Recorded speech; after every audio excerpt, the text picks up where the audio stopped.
Well, Kevin, as usual, thanks so much for all of that great information. And Mark and Edward join us now. And guys, thanks for being with us. And Edward, of course, you're on a lot, so that's, you know. Well, thank you very much for having me. And you know, you guys just told me that, Edward, every time you show up, it rains. And we need rain, so next time we need rain, we're going to have you. Yeah, if you have a drought, just give us a ring. Give you a ring, and we'll be all set. Well, we're going to talk about a very serious subject, and one that I don't know if a lot of people are aware of, because in the world today, there is a persecution of Christians that a lot of people don't realize is going on. Tell us about that. Yes, sadly, it's a fact. We look at history, we think, you know, it must be that Christian persecution is behind us, but it's not the case. On the contrary, over 70% of all religious persecution today is against Christians, and that number is going up. Archbishop Tomasi, who is the Holy See's representative to the United Nations, said that terrorist attacks against Christians in the Middle East, Asia, and Africa increased by over 300% between 2003 and 2010. So there's a very sad trend of Christian persecution going on today that is sadly also not being heard or not being spoken of. Mm-hmm. And Edward, you represent aid to the church in need in the USA, and the work of your organization is a tremendous help in all this. Can you tell us about your work? Well, Aid to the Church in Need is just over 60 years old, and it was an answer to the call of difficulty in a difficult time after the Second World War. Now we're assisting the world in places where it's very difficult to be Christian. And one of the projects that Aid to Church in Need is very much a part of is support of seminaries and vocations in the world. So, you know, Mark, you hit on something, and I want to go back around and talk about it a little more. You said that, sadly, a lot of people don't know about it. Now, first of all, thanks that you're here so we can talk about this and get that out. But why isn't it that people know more about this? Is it that they don't want to know? Is it that people aren't talking about it? Or why? There's no one clear answer. I don't know. I couldn't give you an exact answer why it's not happening. I think that there's the violence. I give you the example of Iraq. We all know the war that's gone on in Iraq. Christians numbered at the last census in 1987 about 1.4 million. Today, Christians number less than 300,000 in that country. And the Christians, because they are a soft target in the sense that they have no militia, they have a premise of forgiveness, there's not an eye for an eye or tooth for a tooth, they have found less and less a home in their home country, and they fled to Syria, to Jordan, to Lebanon.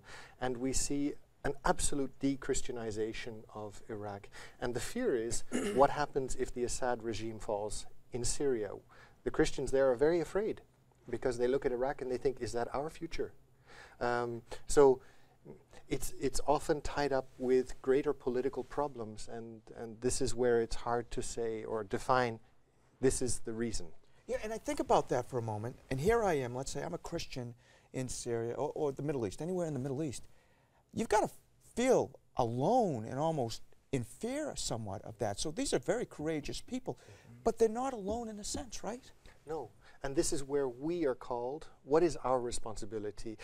For example, Archbishop Faud Tual, the Latin patriarch, he said, it is our vocation to be Christians in these countries. That's our calling, to carry this cross. But what is our vocation then? Our vocation, perhaps, is to be like Simon the Cyrenian, who helped Jesus carry his cross. And how do we do that? Through our prayers, through our solidarity, and through our action in supporting the Christians in these countries. So that's our call, that's our response, is to pray and be in solidarity. And at the same time, I think there's a tremendous witness.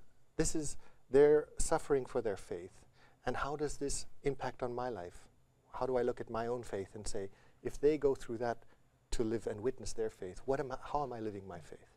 And we know how powerful prayer is. I know, Ed, you have a day of prayer for persecuted Christians coming up. yes, well, as I mentioned before, that we sponsor a lot of seminarians, and the idea is to have a prayer initiative to start at the seminary level in the United States, and to invite the seminaries of the United States to start praying for the persecuted and suffering church. and for there to become, you know, a rebirth of this prayer for persecuted and suffering, starting at the seminary level. Right. When I was in the Philippines on a recent trip to visit my fiance, I got to visit one seminary in Davao and speak to another rector of a seminary, and it's, you know, you see the way the seminarians there live and how simple it is. In Cebu, the allocation for food for a seminarian is 59 cents a day. That's what each seminarian is allocated for food. So they have 3 meals of, you know, rice and fish, and that's it. And so for us here, you know, when we talk about struggles, it's important to understand that even at the seminary level, that we can have this growth of understanding and solidarity and, you know, initiative of prayer to unite us, because it's a very important call. Let's talk about solidarity for a moment. Here in the United States, we're very fortunate in terms of we have our church communities, we're all together. For the most part, there's not as persecution. What do we do, and you touched upon it a little bit, Mark, but what do we do here in the United States to help our brothers and sisters around the world who are being persecuted? Besides, now prayer obviously, but is there anything else we can do? Well, I would like to say perhaps, Ed, through the work of Aid to the Church in Need and other charitable organizations working in these areas of the world, if you feel called, to turn that call over into a concrete action and to try and help where you can to support the Christians. The big challenge is to help the Christians stay on the ground. The Christians they don't want to flee. They don't want to be refugees. I mean, if we look at the Iraqi refugees, they've fled now to Syria, and they tried to establish themselves in Syria. But now with the troubles in Syria, they're considering going back into northern Iraq, into the Kurdish areas of Iraq, simply because the destabilization, and they ask themselves, so you can imagine these poor people have already picked up their bags and left everything behind once.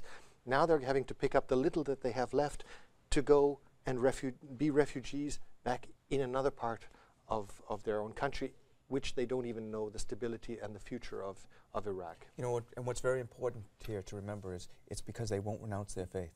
It's because they are hanging on to their faith, they believe in their faith, and that's extremely important. What courageous people they are. No, absolutely.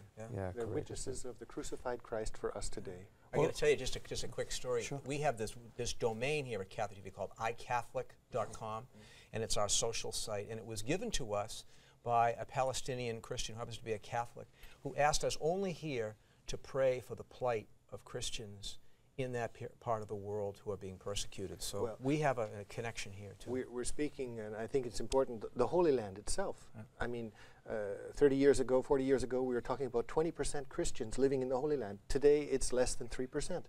So the bishops there are saying, is the Holy Land only going to be buildings and structures, or are we going to be able to maintain the living stones, the people, so that the Holy Land stays a place of the birthplace of Christ? Interesting question. You know why I have so much respect for these people too is that ultimately we're all called to evangelize. Yeah. And here they are in the midst of really very dangerous and life-threatening situations in many instances, and yet they are standing firm for their faith and to evangelize their faith.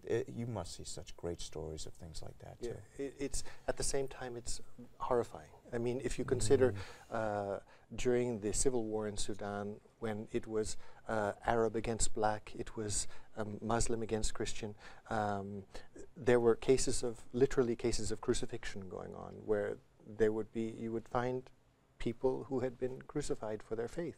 And we don't believe it. We don't want to believe it because we don't want to hear about it. But it's happening. But it's happening. But it's happening. Is there a place where people can find out more information? Is there?